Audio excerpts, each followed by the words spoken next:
नमस्कार, एजे शो के नए सीरीज में आप सबका स्वागत है। आज मैं बात करने जा रहा हूँ इजराइल और फिलिस्तीन के विवाद के बारे में। ये वीडियो जब मैं रिकॉर्ड कर रहा हूँ, ये अक्टूबर का महीना है 2023 का, और इस समय हमास ने इजराइल के ऊपर आक्रमण कर दिया है। 7 अक्टूबर को जब इजराइल के सभी नागरिक अपने घरों में सो रहे थे, तो अचानक से इजराइल के ऊपर बमबारी शुरू हो जाती है। अगर आंकड़ों का माने तो हमास का कहना है कि उसने 5000 मिसाइल्स दाग दिए इजराइल के ऊपर। अगर आईडीएफ का माने तो आईडीएफ मानती है कि 2200 मिसाइल्स हमास ने इजराइल के ऊपर दागे, जिसमें तकरीबन 600 लोगों की हत्या हो गई। अब हम पहले जानते हैं इजराइल के बारे में कि इजराइल क्या है और इसका अस्तित्व क्या है। सबसे नए नवेले देश सन 1948 में इजराइल एक स्वतंत्र राष्ट्र के रूप में स्थापित हुआ। इजराइल दुनिया में इकलौता ऐसा देश है जहां पर यहूदियों को शरण दी जाती है और यहूदी अपना देश मानते हैं। धर्म और राष्ट्र के प्रति यहूदियों का बहुत बड़ा समर्पण और त्याग है, इसलिए यह देश बहुत ज्यादा संगठित है। फिलिस्तीन अपने आप को स्वतंत्र राष्ट्र मानता है, जबकि इसमें थोड़ा विवाद है। दुनिया के कुछ देश अभी भी फिलिस्तीन को स्वतंत्र राष्ट्र नहीं मानते, हालांकि इसमें भारत शामिल है। भारत यह मानता है कि फिलिस्तीन एक स्वतंत्र राष्ट्र है और फिलिस्तीन को अपने देश में दूतावास खोलने तक का अधिकार दिया है। तो हमारे राजनयिक संबंध फिलिस्तीन के साथ अच्छे हैं, लेकिन अब बात फिलिस्तीन की नहीं, बात इजराइल की नहीं, बात उस आतंकवाद की जिससे इजराइल इस समय जूझ रहा है। हमास हमास है कौन? हमास एक अंतर्राष्ट्रीय आतंकवादी संगठन है जो कहीं ना कहीं यह मानता है कि इजराइल फिलिस्तीनियों के ऊपर जुल्म करता है और इजराइल इसका जिम्मेदार है, और इसके लिए वो हमेशा इजराइल से बदला लेने के लिए और उन पर हमला करने के लिए तत्पर रहता है। 7 अक्टूबर को तकरीबन 600 से ज्यादा निर्दोष इजरायलियों पर रॉकेट दागकर हमास ने उनकी हत्या की। अब इजराइल अपनी सुरक्षा करने में काफी सक्षम है। इजराइल के पास एक ऐसी टेक्निक है जिसको आयरन डोम कहते हैं, यानी कि अगर उनके देश के ऊपर कोई भी हमला करता है तो अंतरिक्ष के अंदर ही, यानी वो हवा के अंदर, वायुमंडल में ही उस मिसाइल को खत्म करने की क्षमता रखती है। परंतु उस रात कुछ ऐसा नहीं हुआ। तकरीबन 70% मिसाइलों को ही नष्ट करने में आयरन डोम सक्षम रहा।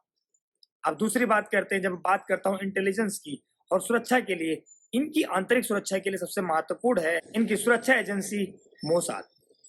मोसाद दुनिया में सबसे ताकतवर सुरक्षा एजेंसी मानी जाती है, जिसका मानना यह है कि दुनिया में छुपे हुए कहीं पे भी वह अपने दुश्मनों को खोदकर निकाल कर मार देती है। लेकिन कहीं ना कहीं इजराइल ने भी इस बात को माना कि उनसे चूक हुई है। अब हमास को समर्थन कौन देता है? सबसे पहले आपको मैंने बताया फिलिस्तीन खुद समर्थन देता है, और लेबनान में हिजबुल्ला एक आतंकवादी संगठन है, उसके तरफ से समर्थन आता है। और अब एंट्री होती है ईरान का। ईरान चूंकि अमेरिका का दुश्मन है और इजराइल जो कि अमेरिका का दोस्त है, तो माना जाता है कि दुश्मन का दुश्मन दोस्त होता है। यही कहानी कुछ हो रही है इजराइल के साथ में, और इजराइल को चारों तरफ से घेर कर मारने का प्रयास किया जा रहा है। अभी 2 दिन पहले ही सीरिया ने भी हमला कर दिया। अब इसकी भौगोलिक स्थिति कुछ इस प्रकार है कि भूमध्य सागर में स्थित है इजराइल, एक छोटा सा देश।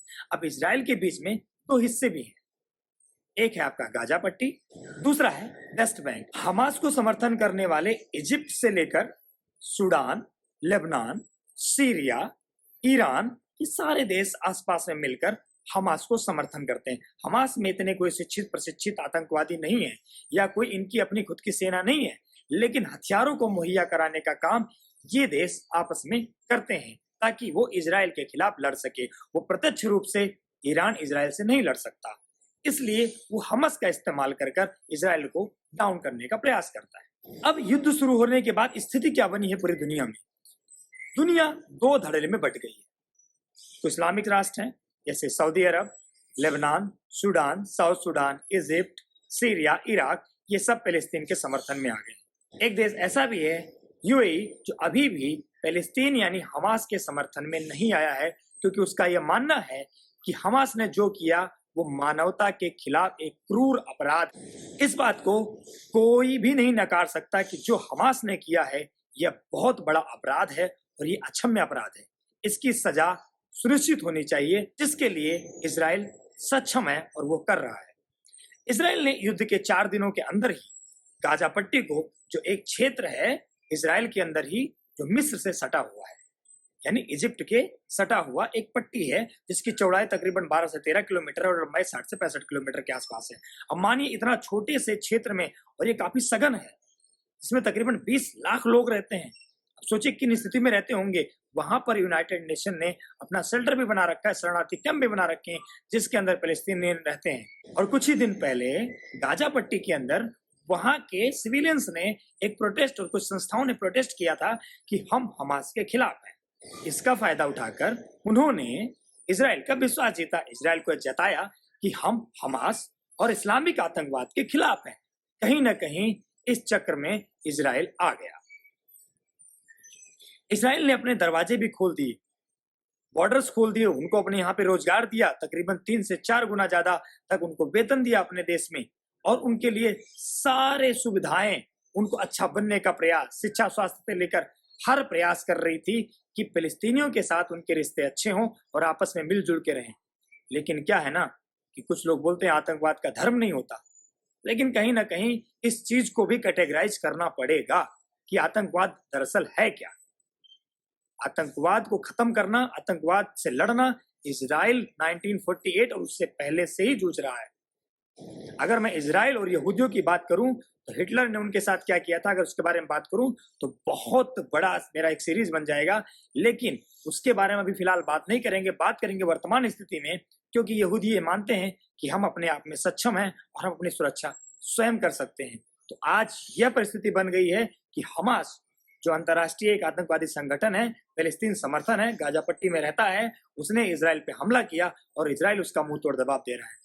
आज चारों तरफ तकरीबन उन्होंने अपने 2 लाख से ऊपर रिजर्व सैनिकों को वापस बुला लिया है। इजराइल के आईडीएफ में भर्ती हो चुके हैं वो, और वो लड़ रहे हैं। और सिर्फ सैनिक ही नहीं, इजराइल का एक कानून भी है कि हर व्यक्ति को इजरायली सेना में प्रशिक्षण लेना जरूरी, यानी आप आर्मी ट्रेनिंग लेंगे, आपके लिए अनिवार्य है। इसमें बेंजामिन नेतन्याहू चाहे प्रधानमंत्री हो इजराइल के, जबकि उनके बेटे ने भी आर्मी की ट्रेनिंग ली है आईडीएफ की।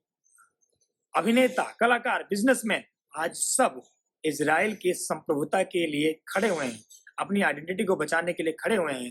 और उसका जवाब यह मिल रहा है कि आज गाजा पट्टी चारों तरफ से घिर चुका है और अल्टीमेटम दे चुकी है इजराइल सरकार कि वो उत्तरी गाजा का हिस्सा खाली करके दक्षिणी में चले जाएं, जिसमें तकरीबन 11 लाख के लोग रहते हैं, और वह जमीनी सैन्य अभियान अपना शुरू करेगा। यानी वो अपने टैंक लेकर, अपने हथियार लेकर गाजा पट्टी में घुसेगा और जिन आतंकवादियों ने इजराइल पर हमला किया उनको नास्तो नबूद करेगा। देखते रहिए, एजे शो में कुछ और होने वाला होगा, वो जरूर बताएंगे। जो होगा आप जानते हैं।